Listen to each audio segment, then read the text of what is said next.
انسانوں میں نیکی کے بڑے مختلف بلکہ متضاد تصورات جو ہیں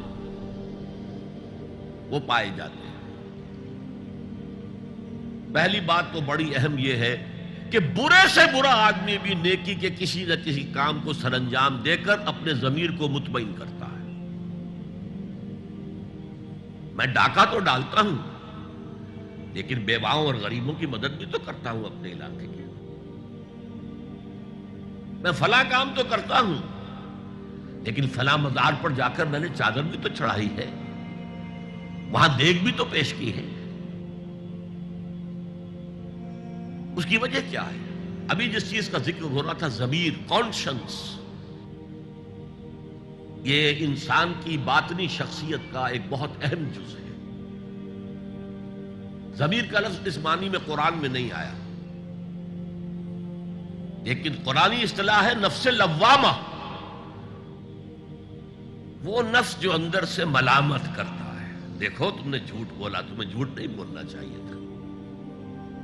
کسی اور نے ملامت کی یا نہیں کی، تمہارے اندر کوئی شے ہے جو ملامت کر رہی ہے۔ دیکھو تم نے فلاں شخص کا دل توڑ دیا، یہ اچھا کام نہیں کیا۔ یہ ہے لوامہ جس کی قسم کھائی گئی، لا اقسم بیوم القیامت ولا اقسم بالنفس اللوامہ۔ یہ نفس لوامہ ہر انسان میں ہے، اور جیسے ہمارے ظاہری وجود کے تقاضے ہیں، بھوک لگتی ہے، پیاس لگتی ہے، اسے کپڑے کی ضرورت ہے موسمی اثرات سے بچاؤ کے لیے، یہ جو مانوی شخصیت ہماری اندر ہے یہ بھی کچھ ڈیمانڈ کرتی ہے، اور انسان اپنے آپ کو مطمئن کرتا ہے، ریشنلائز کرتا ہے۔ ٹھیک ہے، یہ تو خرابیاں ہیں، لیکن میں نے یہ کام بھی تو آخر کیے ہیں نا۔ یہ انسان کی ایک لازمی ضرورت ہے، اپنے ضمیر کو مطمئن کرنا۔ اب دیکھیے ہمارے ہاں کے مختلف طبقات میں مختلف تصورات ہیں نیکی کے جو رائج ہیں۔ ہمارے ہاں ایک مذہبی طبقہ ہے جس کے نزدیک اصل اہمیت ریچولز کی ہے، عبادات کی ہے، رسومات کی ہے۔ معاملات میں وہ دھوکہ دے رہے، سودا کر کے پھر گئے، ان کے دلوں میں نرمی نہیں ہے، سائلوں کو دھتکارتے ہیں، لیکن ایک اعتبار سے بہت نیک ہے، سودی کاروبار کرتے ہیں۔ ٹھیک ہے بھائی، میں سودی کاروبار تو کرتا ہوں، میں نے مسجد میں تو بنوائی ہے، میں نے مسجد میں جھاڑ بھی تو لگوا دیا ہے، میں نے مسجد میں قالین بھی تو بچھوایا ہے۔ تو نیکی کا ایک تصور یہ ہے ہمارے یہاں۔ اس کے بالکل برعکس ایک تصور ہے جدید تعلیم یافتہ طبقات کا تصور۔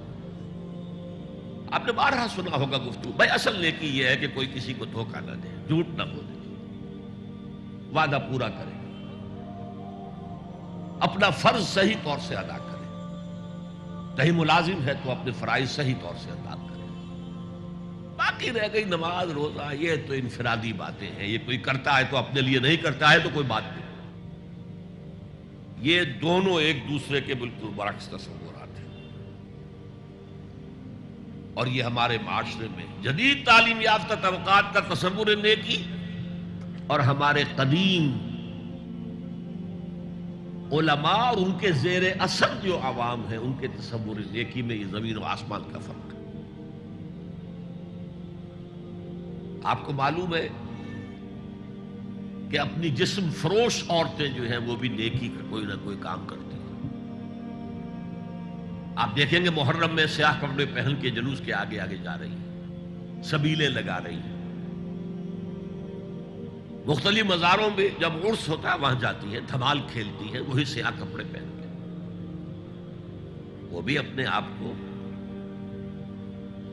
مطمئن کرتی ہیں۔ مشہور ہے ایک واقعہ شہنشاہ عالمگیر اورنگزیب کا، اس نے دلی میں گانے بجانے پر پابندی لگا دی۔ اب ظاہر بات ہے جن کا یہ پیشہ تھا ان کا دھندا ختم تو آمدنی ختم، لاکھ کوششیں کی لیکن اورنگزیب ٹس سے بس نہیں ہوا۔ پھر انہوں نے ایک عجیب ترکیب کی. وہ دریائے جمنا بالکل ساتھ بہتا تھا، یہ اگلا اس شکل میں بنایا گیا تھا، اب تو ذرا فاصلے پر.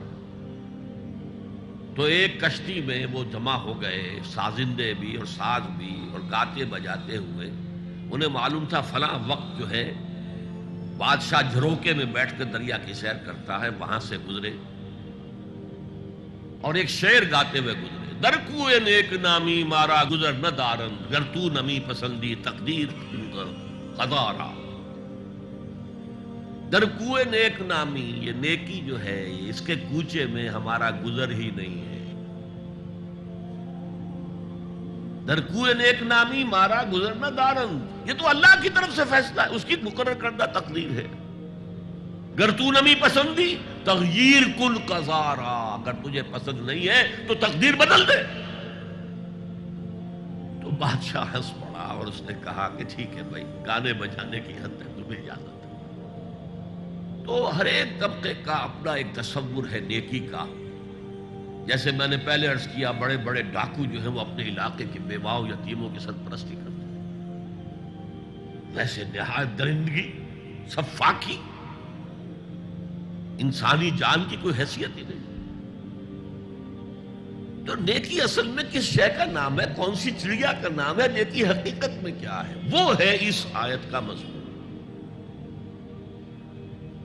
میں مثال دیا کرتا ہوں، ایک عام قصہ ہے کہ کسی گاؤں میں پہلی مرتبہ ہاتھی آیا.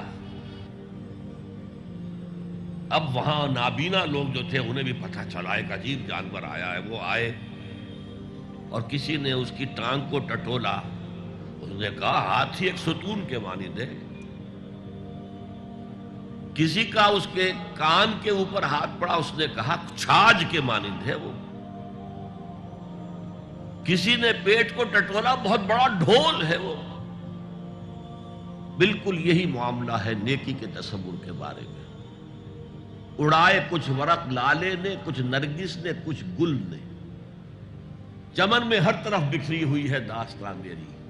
کسی نے نیکی کا ایک حصہ لے لیا، کسی نے دوسرا لے لیا، کسی نے تیسرا لے لیا.